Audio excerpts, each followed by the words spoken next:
पीडा सुन्दै आएका छौँ। सुन्दा सुन्दै वाक्क पनि लागिसक्यो।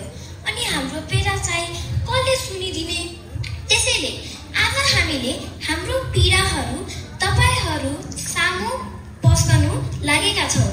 कृपया धैर्य धारण गर्दै मनोरञ्जन लिनुहोला। सबैले विद्यालयको लागि तयार हुनुपर्दा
शिक्षकले पढाएको नबुझ्दाखेरि